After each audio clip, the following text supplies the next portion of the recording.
How can we have a system that will build in the integrity, that people will know that if this happens, then this will happen. And if this goes wrong, here's the way to fix it. Unless you have the principles and the character and the integrity to put together a viable plan for a wide variety of people, then the system is not going to last very long. A person of excellence will always possess these two things, ethics and integrity. You see, your gift will carry you where your character won't keep you. Ethics are moral standards grounded in principles that govern your beliefs and convictions. Ethics are mental attitudes based on beliefs that control your behavior. What you believe manifests how you behave. Integrity is integration of your words with your behavior. What you say and do are supposed to be consistent if you are a person of integrity.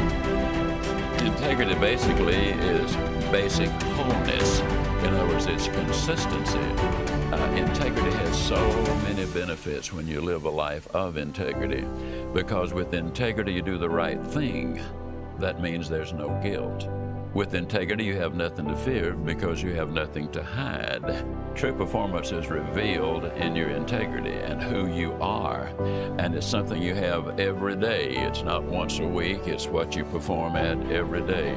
And that's using the ability you have in order to perform in a way that will please not only your own ego, but also by more standards, the people that you're working with and for. When you're in a leadership position, whether it's in a business or as the head of a family, honesty and integrity are not as important as money or shelter or a telephone. Honesty and integrity are infinitely more important than any of those things. They're about as important as having air and food and water. For a leader, honesty and integrity are absolutely essential to survive. Living the way you're talking about, because people won't always believe everything you say, but they will always believe the example you have set for them. And when you do everything with integrity, then you can always come through in shining colors with those people. What are you feeling emotionally? Pride? Satisfaction? Maybe you're feeling relief that the hardest work is behind you. Maybe you're feeling the power of your new position. Perhaps you're feeling the exhilaration that comes with knowing that having achieved what you did, you can now achieve anything. You might even be feeling humble, having come face to face with weaknesses you never knew you had during the long, hard effort to reach success. After you have awakened all of your senses to the sight, smell, taste, touch, sound, and feeling of success, you start with a specific statement of what you want to achieve and when you want to achieve it. Then you gather inspirational photographs of others who have achieved what you want to achieve. You imagine and list the rewards and benefits you'll experience as a result of achieving your goal.